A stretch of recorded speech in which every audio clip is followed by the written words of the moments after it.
कितने दिन की बारिश के बाद हज़रत हुई अलैहिस्सलाम की कौन तबाह हुई थी?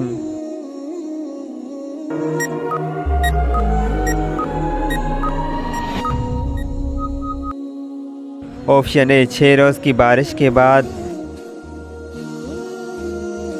ऑप्शन बी 7 रोज़ की बारिश के बाद। ऑप्शन सी 8 रोज़ की बारिश के बाद। ऑप्शन डी 9 रोज़ की बारिश के बाद।